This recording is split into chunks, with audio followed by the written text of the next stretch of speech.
द्वितीया व्रत कथा। आज माताएं और बहनें अपने बच्चों की दीर्घायु के लिए द्वितीया पुत्रिका व्रत यानी कि जितिया का व्रत रखेंगी और भगवान जितवाहन की विधि विधान से पूजा करके व्रत करने का संकल्प लेंगी। हर साल आश्विन मास में कृष्ण पक्ष की सप्तमी वृद्धाष्टमी तिथि में यह व्रत किया जाता है। इस व्रत में भगवान जितवाहन की पूजा होती है और उसकी कथा का पाठ किया जाता है। मान्यता है कि इस कथा का पाठ करने से आपको बच्चों की आयु लंबी होती है तथा उनका जीवन में राजा के समान बीतता है। एक बार नैमिषारण्य के निवासी ऋषियों ने संसार के कल्याणार्थ सूत जी से पूछा, हे सूत, कलिकाल में लोगों के बालक किस तरह दीर्घायु होंगे सो कहिए। सूत जी बोले, जब द्वापर का अंत और कलयुग का आरंभ था, उसी समय बहुत सी शोकाकुल स्त्री ने आपस में सलाह की कि इस कलयुग में माता के जीवित रहते पुत्र मर जाएंगे। अब वे आपस में कुछ निर्णय नहीं कर सकी, तब गौतमी जी के पास पूछने के लिए गई। जब उनके पास गई तो उस समय गौतमी जी आनंद के साथ बैठी थी। उसके सामने जाकर उन्होंने मस्तक झुकाकर प्रणाम किया। तदंतर स्त्रियों ने पूछा, हे प्रभु, इस कलयुग में लोगों के पुत्र किस तरह जीवित रहेंगे, इसके लिए कोई व्रत या तप करके बताए। इसी तरह उनकी बात सुनकर गौतमी जी बोले, आपस में वही बात कहूँ जो मैंने पहले से सुना रखा था। गौतमी जी ने कहा, महाभारत युद्ध का अंत हो गया और द्रौपदी आत्मकथा के द्वारा अपने बेटों को मना देखकर जब पांडव बड़े दुखी हुए तो पुत्र के शोक से व्याकुल होकर द्रौपदी अपनी सखियों के साथ ब्राह्मण श्रेष्ठ धर्म के पास गई और उनसे धौम्य से कहा कि हे विपेंद्र, कौन सा उपाय करने से मेरे बच्चे दीर्घायु हो सकते हैं, कृपा करके ठीक ठीक कहिए। धौम्य बोले, सतयुग में सत्य वचन बोलने वाला, सत्याचारण करने वाला समदर्शी जितवाहन नामक एक राजा था।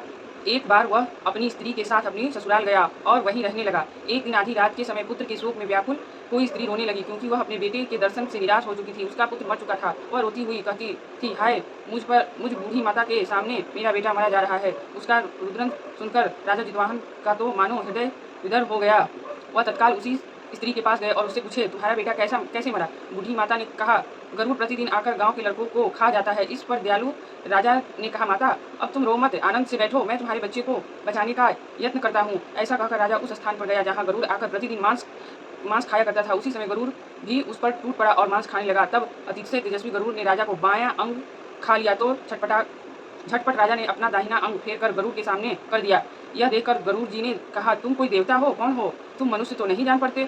अच्छा, अपना जन्म और कुल बताओ। पीड़ा से व्याकुल मन वाले राजा ने कहा, हे पक्षीराज, इस तरह के प्रश्न करना व्यर्थ है, तुम अपनी इच्छा भर मेरा मांस खाओ। यह सुनकर गरुड़ रुक गए और बोले, बड़े आदर से राजा के जन्म और कुल की बात पूछने लगे।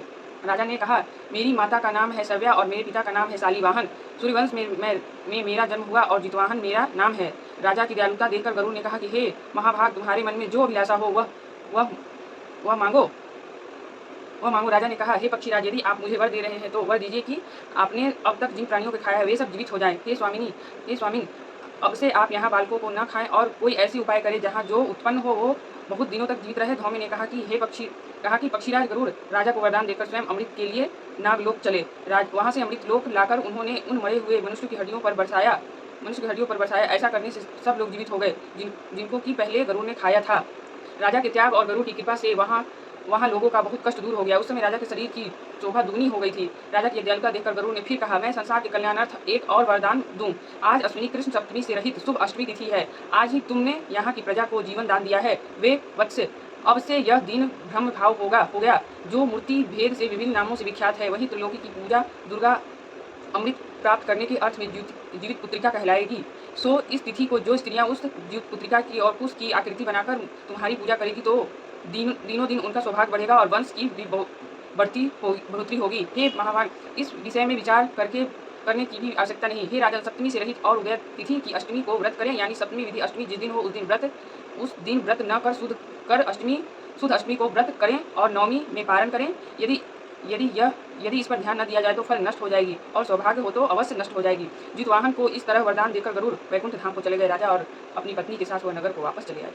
द्रौपदी ने कहा कि हे देवी, मैं अतिथि दुर्लभ को तुमको बताता हूँ, इस व्रत के करने से बच्चे दीर्घायु होते हैं। हे देवी, तुम भी पूर्वाक विधि से यह व्रत और दुर्गा जी का पूजन करो तो तुम्हें अभिषिक्त फल प्राप्त होंगे। मुनिजन धौम्य की बात सुनकर द्रौपदी का हृदय में एक प्रकार का कौतूहल उत्पन्न हुआ और पूर्णवासिनी स्त्रियों को बुलाकर उसके साथ उत्तम व्रत किया। गौतम ने कहा, यह व्रत और उसके प्रभाव को किसी एक चिन्ह ने सुन लिया और अपनी सखी सियानी को बताया। उसके बाद पीपल वृक्ष की शाखा पर बैठकर उस चिन्ह के वृक्ष खाते में बैठकर सियानी ने भी व्रत किया। फिर